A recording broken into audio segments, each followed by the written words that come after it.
Hello, Hello and there. welcome to Khyber Shards, a 5th edition actual play show set in the Eberron campaign world. It's Friday, and so that means it's time for another Khyber Shards answer.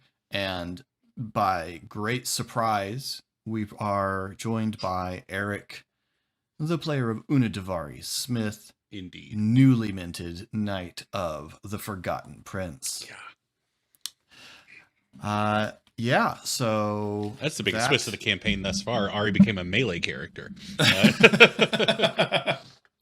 That's true. Yeah.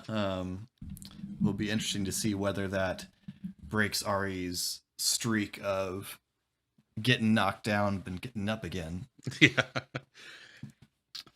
Um, Probably not, but we'll see. yeah. So I promised to disclose where all this came from when we finally got around to this. So basically, back when we were about to record the first jaunt into the Feywild, Eric let me know that our next recording date he was going to have to miss. He had gotten involved in a play, and he was going to have to rehearse, and so he just wasn't possibly going to make a recording date in a particular month. And that was, I think that was a couple days before we were going to record. You gave me a little bit of notice. Yeah. And so I started trying to think of what to do with Ari, because you can hand wave someone, and I've done that, and I don't mind doing that. But if something can be done, and that's where I got the idea of the Forgotten Prince stealing Ari. If they did what I thought they would do, I had actually an entirely different set of consequences in mind for taking River Okay. out of the Feywild, and I don't know whether or not I'll still use them. So I won't give them away. But I had built a whole thing around a comic book arc. That would be a consequence of messing with the Feywild. So I dropped that and switched it for stealing Ari, which I think has turned out delightfully. Yes. What a ride. So there's a lot of questions that revolve around who decided what. Why you would do this to me, Philip. Who knew what when. So I thought a way to just start and probably answer some of the questions in the course of it would just be to walk through how did we make up this story, because you had a lot of ideas pretty quickly about what you would like to do with Ari through this event, and also who knew what when. I would like it to be known Eric did not know he was being kidnapped. No, that part was I left him completely in the dark about that. So all of our conversations happened after Ari's disappearance. I will say that as soon as you said everything goes to black, that in the moment in the episode, I'm so glad that my camera isn't in that episode, because I have the most you son of a look on my face, because I was like, I know where this is going. But yeah, I think that the most important thing to talk about is the fact that and I think this is true in the inverse when I've DM'd for you, anytime there's been a huge thing that's happened to one of our characters that the other one's DMing, there's been hours of phone call conversations off mic leading up to that moment.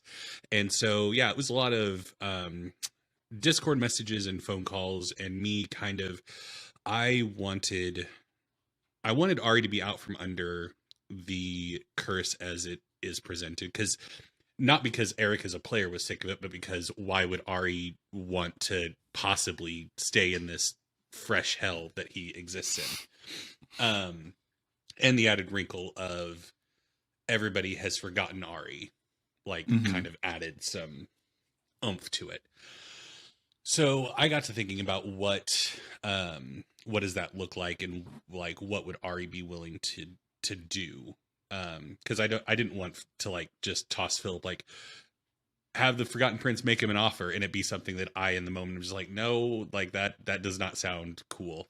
Not that Philip would do anything that dramatic, but I was also reading book 4, The Dresden Files at the time, which is all about the Fey courts and their knights and stuff like that, and like making deals with Fey. And so that was top of mind the whole time. In fact, I think I like copied a quote from the book and sent it to Philip and was like, this seems very apt given everything that's going on right now in Khyber Shards. And yeah, I've kind of lost the thread on the question, but I guess a way to summarize part of at least several questions is, one of the things is whose idea was it for there to be mechanical changes, and the mechanical changes were entirely Eric's proposal. That was me. I have occasionally with players suggested that they might enjoy a mechanical change from something that's happening narratively, but I have never imposed one, at least not a permanent one, on a character. So it was Eric's idea to change. Do you want to talk? I guess you want to talk through what mechanically has changed about Ari, and what made you decide that would be cool. Ari's double hexes, Hexblood, Hexblade. So yeah, racially he's the lineage Hexblood now, so he kept a lot of the half-elf stuff that he had, but some other stuff has changed by virtue of being Hexblood. He has some cool new racial traits that are creepy, and have my fingernail so I can see where you are. That one just... I remember picking up that book and like, ooh, Hexblood. Nope. Handing someone my fingernail. I'm out. And then the Hex Blade thing, I liked the idea of like being a knight of the Forgotten Prince, and like Ari having this radical shift to being somebody that very much like, you know, Ari never tries to be at the front of the fights. It just kept happening for some reason. Like he just kept finding himself within punching distance, and he didn't like it. But doing a kind of radical shift to Ari being forced to work outside of his comfort zone and use a sword, and kind of, you know, there's a certain level of detachment that he's been able to operate with, you know, his abilities affecting the mind. It's not like Pog that's setting people on fire, or Ezri causing rot and decay to overtake them, or Shade shooting people. So Ari's been able to kind of deny, I guess, delude himself is a better word, into thinking that. And so I'm excited to play like kind of the more visceral side that's going to be swinging a sword at people. So yeah. But yeah, all the mechanical stuff was me, and I just thought it would be interesting and fun from a narrative standpoint. I was enjoying Ari mechanically. There was nothing that I was like, in fact, there's a couple spells that I really miss from the, like what the Great Old One Warlock got just baked in. I'm sorry, but we're adopting Emily AW's terminology, the gulag. The gulag, yeah. Yeah, there are some things that I actually miss about what Ari had, but I thought this is too good of an opportunity to do something exciting. So, yeah.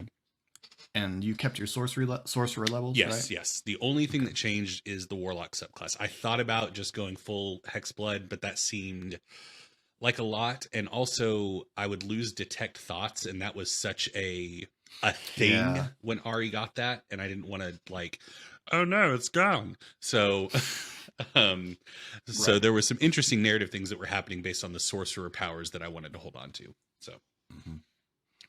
And then taking those ideas and making them narrative, we went back and forth a good bit about the manifestation of a lot of those things, particularly of the Hexblade weapon, of the Blade Pact, because obviously I remember one idea I pitched was, you know, the Forgotten Prince has all this leftover stuff, so maybe the weapon is just an old relic. It's something that was forgotten and is handed over to Ari, and it can be this thing.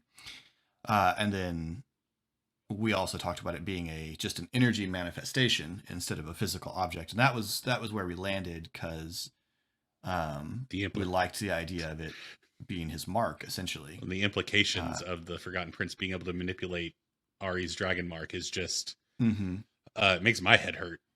Like, Well, especially with the stuff that Casey introduced to the narrative about Shade's belief mhm. that her mark comes from the Forest Queen raises a lot of interesting Yeah.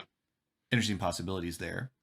I like the direction you decided to go, partly because there are a lot of plates in the air in our story right now, and this, also I would inevitably have to come up with a story Yeah. behind For the this sword. forgotten weapon Yeah. that the prince just handed you. Is it the blade of Karn the Conqueror? What is it like? So I liked that you went that way, because it streamlined things a little bit for me. It linked up your mark and the Forgotten Prince rather than Yeah. adding another thread, Yeah. which Well, and I think it just, is definitely a temptation of mine, is to just keep adding threads and never resolve any of them. yeah, I wouldn't know anything about that. Yeah, I also think it makes more sense narratively that Ari is able to wield an extension of his mark effectively, rather than being handed a sword and for some reason, yeah, you can use this one. So yeah, I like it a lot, because it makes sense to me as well. So yeah. Yeah. Okay, let's look at a couple of questions. Emily. Oh, real quick before, like, Yeah. from a narrative standpoint, Yeah. getting rid of the Corvair back, like, Yes. that was something that actually came to me in the shower, because I spent a lot of time thinking about D&D in the shower. But it was like, okay, what is something that Ari has neglected, like, constantly, that I wrote into his backstory as being important to him.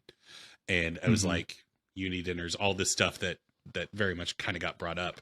I was like, yeah, that's absolutely, if the Forgotten Prince is going to take something in the vein of the Forgotten Princiness, that is absolutely going to be what he has to take. And then I told Philip that, and was very sad, but I knew that that's what needed to happen for me to really dunk on my own character. The way that one played out narratively was a little funny as well, because I forgot about it. In all of the things I was manipulating about Ari as the prince, I just forgot about that one, and then realized, oh gosh, we got to do this after the pact had already been made, and so it couldn't, like, I mean, I could have retroactively tried to go back and add something to the pact, but that would have been this whole new thing, and I couldn't think of. And Ari had done such a good job of making the pact really tight that it would be hard for me to, like, well, you didn't say something like that. But then he's getting ready to go, and so making it this is the cost of going, and you can kind of see me working it out in the video, because it's about halfway through that moment where I realize, okay, now I know why he's doing this. It's collateral. I'm holding on to this to make sure that you hold up your end, and maybe when you have held up your end, we can make some sort of deal to get it back. And I liked that, because I think this is an interesting angle to go, where we are having a somewhat antagonistic patron, but he's not like threatening the world or anything. Yeah. It's not like you're in service to some demon lord who's secretly trying to destroy everything. He's just a jerk. Yeah. Just a mean person. Yeah. So as I imagine a lot of Archfey pacts end up with, this is just not a very pleasant person. Near godlike power and some bitterness will get you there. Yeah. But I wanted there to be something concrete about that, so that it wasn't just, I've stripped you of this thing. I wanted it to be, I've stripped you of this thing and I've put it here in my junk pile, because I want to leave that hook open to see what Ari might try to do. Yeah. About it, because I mean, obviously what we've set up is that at some point the prince is going to ask for something Ari does not want to send. Yeah. And we're going to see that veto clause come in. Yeah. And I think it's fairly obvious from the character that Ari is the character that the prince is, that at some point this contract is not just going to be smoothly carried out, and at some point it's going to come to come to conflict between them, and that will be an interesting moment. I will say that the Forgotten Prince, as far as like major NPCs that will obviously now have a serious effect on the narrative, the Forgotten Prince is the first one that has absolutely no connection to the X-Men. I have no X-Men character that I base the Forgotten Prince on. Like I've got X-Men-ish ideas for Thora, and I've got X-Men ideas for Dane, and I've got X-Men-ish ideas for lots of other Tommel and lots of other things. But yeah, Forgotten Prince is just the Forgotten Prince. I got no basis for him there.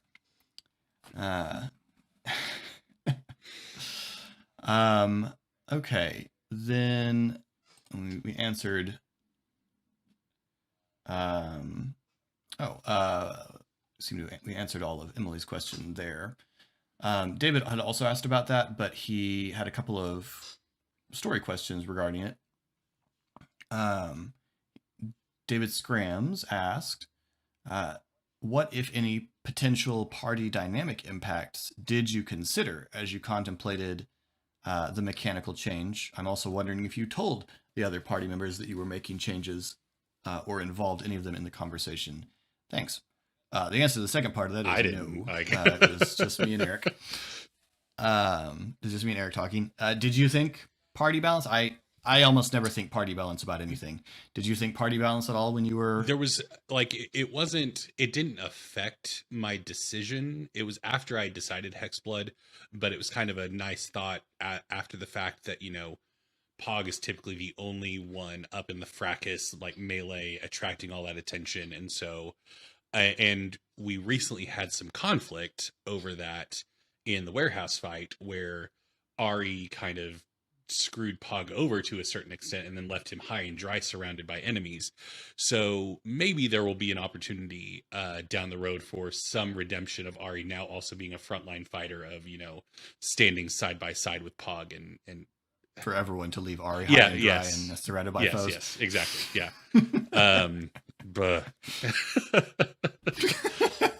So, but yeah. Okay. Not a whole lot of consideration, but just kind of a fun, like, this might be a nice thing that happens. So, yeah. And then David had asked also, what narrative goal did you keep in mind as you considered possibilities? And kind of touched on that. Is there anything else you want to say about what you were thinking in terms of Ari's story in making this change? And you mentioned the loss of the core of R being a big narrative decision. But it was also like, I wanted, and you kind of touched on this with like Ari making the contract so tight. And I wanted to try and thread the needle of portraying Ari as somebody who has clearly thought about this conversation a lot, but is too emotional to negotiate well. And so I hope that it came like all the stuff that he could have thought about, like what he was willing to give up and like the trade and all of that, like went pretty well. But then as soon as like the veto clause got brought in, he lost he hadn't thought about that. And so it was like, okay, that's fine. And Puzzle Dust pointed out afterwards what a terrible job Ari did. And so I wanted to try and find that balance of Ari not being a dum-dum and clearly showing, but also not taking all of the fun out of it for you being like an archfey and making a deal, because the whole fun of being an archfey making a deal is finding the loopholes, and like that's what Fey do. Right. So yeah. So that narratively is what I was kind of thinking of through the entire negotiation. So yeah. Yeah. Cool. Then we have questions from Farron Askalar from over on our Discord. First question we've discussed about the switch to Hexblade, as well as the what part of it was 10% Philip, 90% Eric. That's the mechanics. Yeah. Like that's in terms of how it played out, that was zero me. Like I handled the let's turn it into how will it play out in this little one-shot story that we're telling, and Eric determined what the mechanical changes were. So it was very much, I guess, a split between the crunch and the fluff, as it were, with Eric deciding what crunch he wanted and me deciding the fluff. And then Farron would like to know our most adored fantasy movie /series, specifically between 1980 and 1999. I did type in a few movies to make sure that the dates fell in correctly, but mine, Mm-hmm. it's a standalone movie. Willow. I adore that movie. Yeah. Yeah, I was thinking through this, and Willow is definitely up there. But I think it has to be The Princess Bride. Yep. I know The Princess Bride is only kind of fantasy. There's a little bit of magic, but it's got to be The Princess Bride. I do also love Willow, but Young Val Kilmer can get it. man, he's so young in that. And so good, so fun. Wow. That movie, my little brother can't watch it because the dogs at the beginning terrify him too much. They scarred him as a child, and to this day, he has never seen Willow because he just won't watch it. So that movie is a really good example of soft world building. yeah, There is so much stuff that you run into there that is never explained. You don't actually know why Mad Mardigan is awesome. Like, he's this famous hero and he's in a crow's cage. Yeah. How did he get there? Don't worry about the whatever their other ally is, whatever his name is, the blonde warrior guy who joins them. I don't remember anything about his backstory. He's there and they make a deal with him to help. So it's a very good example of soft world building. It implies a larger world without lore dumping. Yeah. Emily again would like to know. I really want to know this too, because I didn't notice it in the least in the moment. When Ari said 13, no, 12 years, when reminding the Forgotten Prince how long it had been since he cursed Ari, was that an intentional play on the 13-1 motif common throughout Eberron lore, or was it just a coincidence? 12 points to Emily's house of choice. Yes, that is correct. Like I thought that would be a fun thing to sneak in for anybody that might catch it. And so, yeah. Well played, sir. So I'm glad somebody caught it. Yeah. That was fantastic. Yeah, I didn't catch it at all until she brought it up and I went back and looked. That was subtle. Well done. Mia, for Eric, I was sweating the Forgotten Prince interaction in the last episode. I couldn't believe that he was going so easy on Ari. By the end, though, I finally understood what Philip was going for. Did you also go along for the ride, or did you know Philip well enough to know that he had something up his sleeve? I mean, dealing with a Fae, like, they're like always going to present a nice face before they stab you in the kidneys. And so like I knew that there was going to be an additional wrinkle, also because, you know, Philip and I had talked about what was going to happen essentially.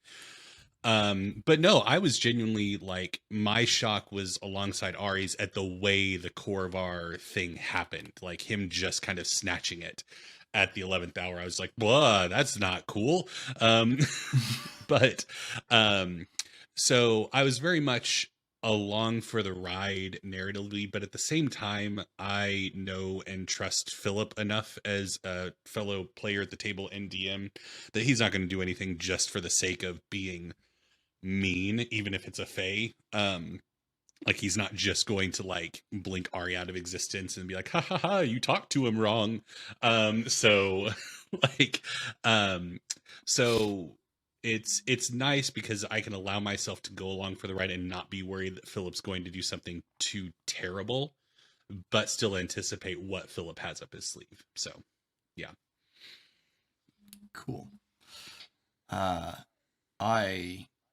I enjoyed that a great deal, and I have to say I really enjoyed how well you played Ari's reaction, particularly to that last moment. The sort of no, let's negotiate this one. I like that was the panic.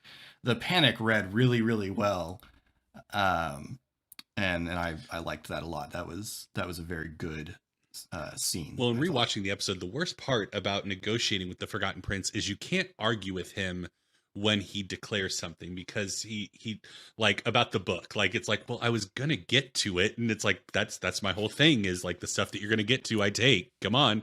And like it's like the core of our thing, well, it's just been really busy, right? I got stuff going on. And so you can't argue the point, you can just do your best to mitigate the disaster, I guess. So yeah. Mm-hmm. I thought later, like with the negotiating scene, the only thing I thought later of a missed opportunity for Ari to try and negotiate a stronger position would have been to try and make the book count as one. Oh yeah. As one of his 12, like to get one out the way by giving him the book then. But yeah. Yeah.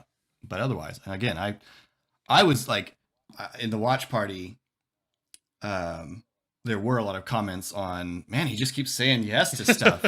and I was like, I don't remember feeling like I was being easy on Ari here. But it played well when the other end dropped. Well, and it's just, I mean, I think, at least from Ari's perspective, the more the Archfey says yes, the more nervous you need to be getting. Like, the more they're like, deeper, keep coming, totally.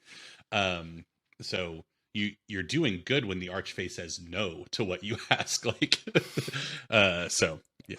Yeah, that means I don't see my advantage in that. So no. So.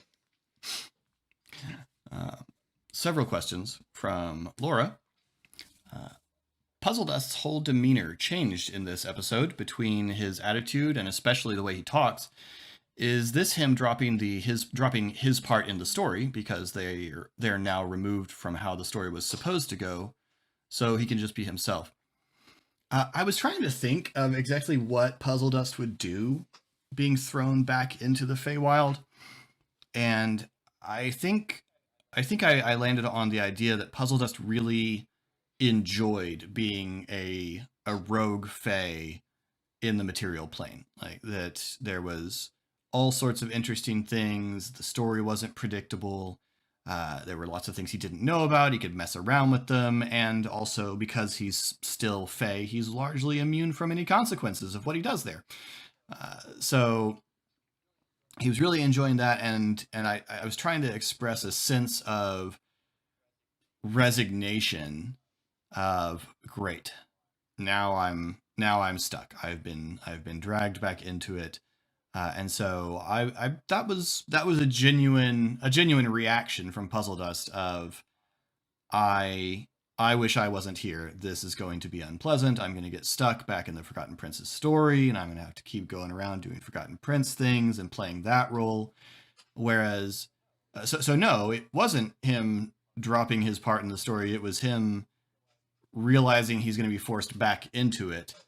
No, in fact, the Puzzle Dust you meet in the material plane really is the genuine Puzzle Dust, freed from all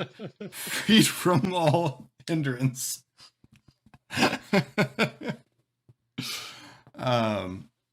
This was an hour of recording where I had to figure out who Puzzle Dust was, which I hadn't really needed to do up until that point. Puzzle Dust was a funny voice and a bit, and probably he still is mostly those things, but he required slightly more personality, just because this was the main person Ari was going to be able to interact with for the whole time, which was also why I had Puzzle Dust be stolen, so that there was someone who could guide Ari around, could be Ari's spirit guide through his little hero's journey here. Just think about the fact that Ari's Fey now also, and if you cast banishment on Ari, he's just so screwed. Mm-hmm.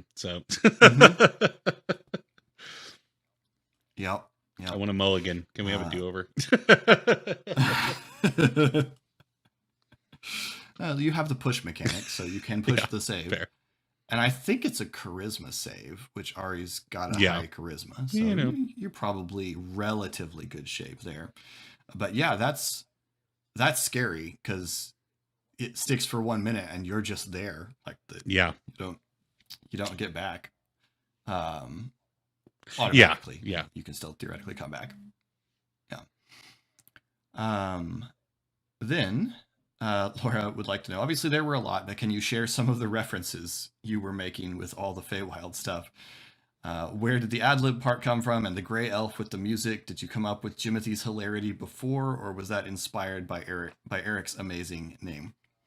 Um, so the Feywild, I greatly enjoy playing D&D and making pop culture references. I do it. I try to be more limited in the way that I do it in Khyber Shards, other than the overall dominant theme of we're playing an X-Men inspired game. Just because, I don't know, it's different recorded for some reason for me. But the Feywild seemed like this is the opportunity to just go wild, go crazy with it, go to a level that I wouldn't go normally. So yeah, the Feywild was just an extended set of references, some obscure, some not. Most everyone in the watch party, at least, and several people in the comments seemed to pick up that I quoted Alice in Wonderland many times, particularly the poem Jabberwocky. I used a bunch of Lewis Carroll vocabulary in the character of Ponderous. So there was a lot of that. Ponderous, as mentioned in a previous KSA, was a reference to Puddleglum, my favorite character from the Silver Chair. Once we got past that, though, the Forgotten Prince, the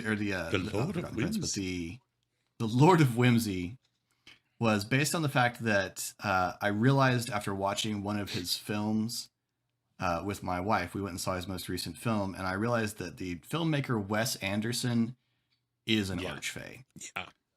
And so I wanted to design a domain of delight. I sat down looked at the Wilds Beyond the Witchlight and the Domains of Delight and that kind of stuff. And I designed a domain of delight ruled by Wes Anderson. So everything, or not nearly everything in that was a Wes Anderson reference. The odd color, the color scheme was all drawn from Wes Anderson. Everything being super symmetrical is a trope of Wes Anderson films.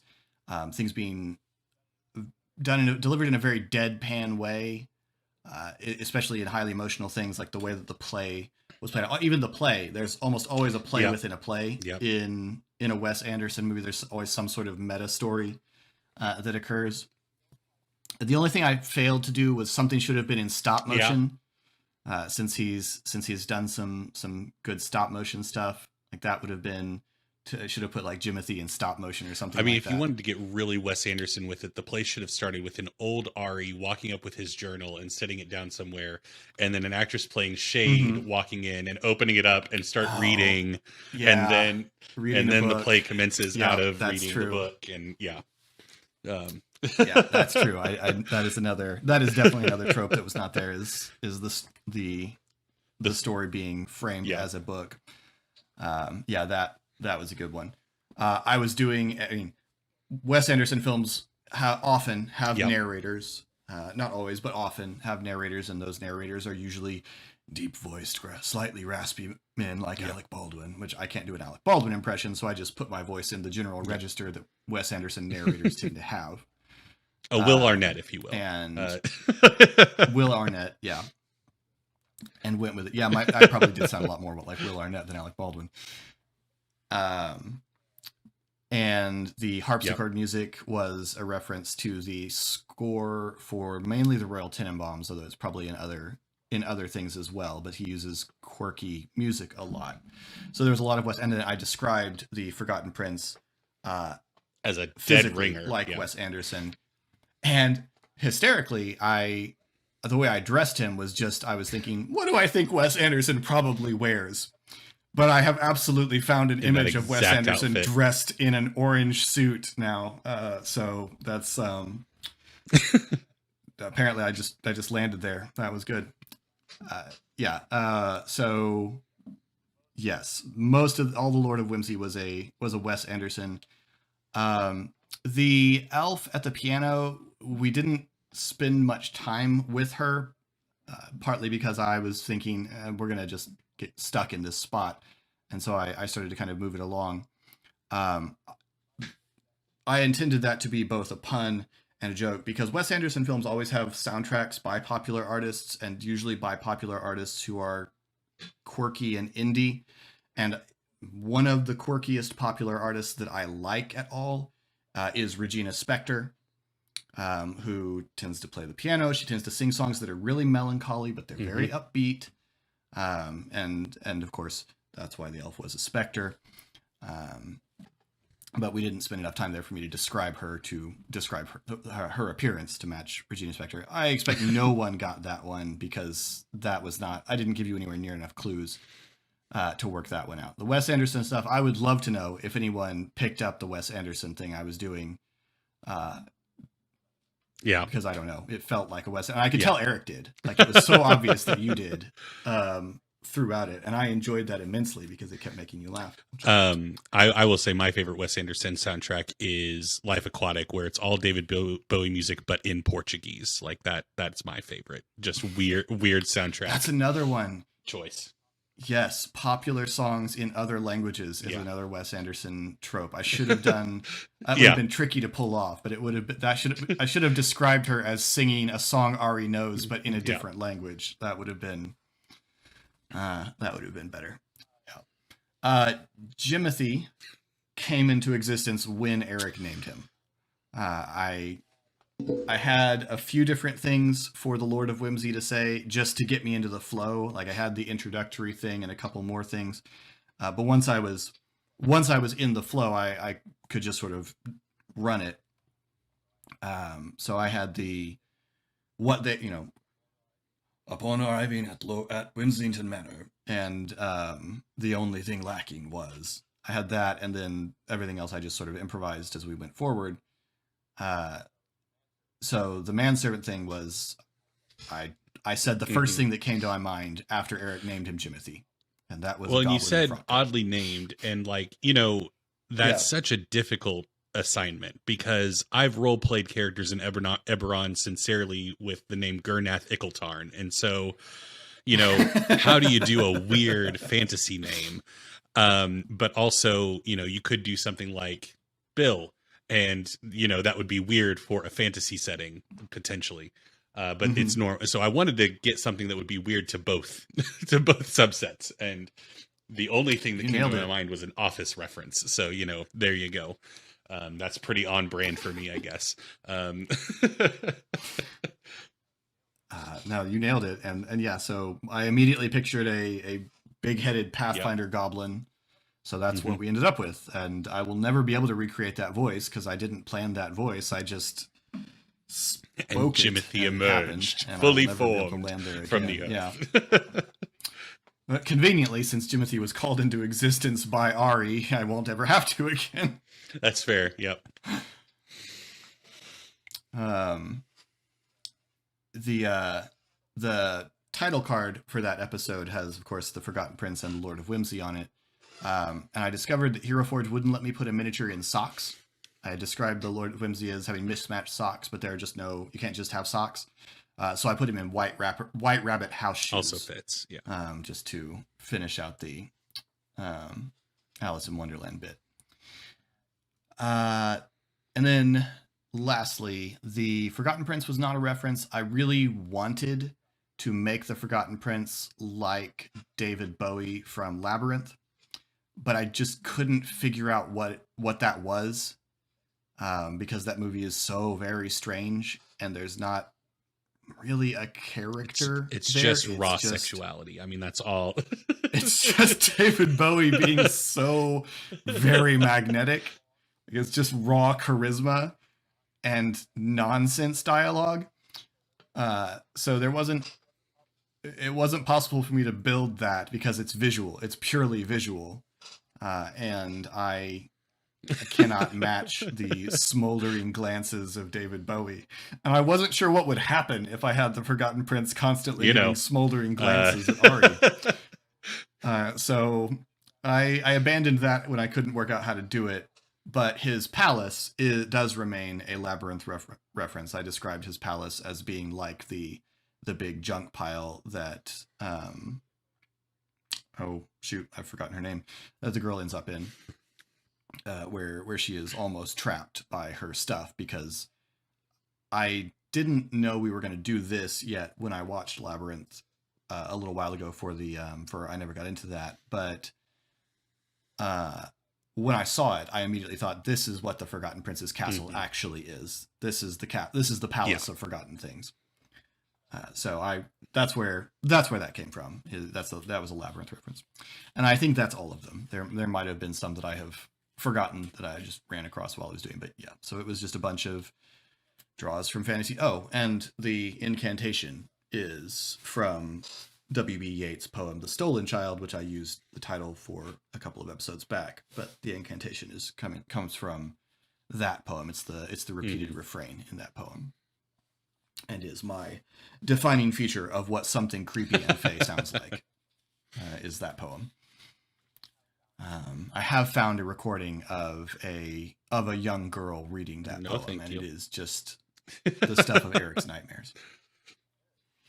Eric is terrified of young girls reading things in an eerie voice. It's deeply upsetting to me. It just creeps me out. I don't know why. I don't need to answer to you all. Moving on. That was like the first thing I did when I was on the phone with Eric after we had adopted our daughter. Is I just had her come over and I just said, okay, pick up the phone and I just want you to say, "Come play with me." And she did it perfectly. And it was fantastic. It was delightful. I immediately recognized her. Laura asks, are Tholanus and the Feywild not the same thing? A couple of times you seem to be differentiating between the two, but that might just be me reading into things.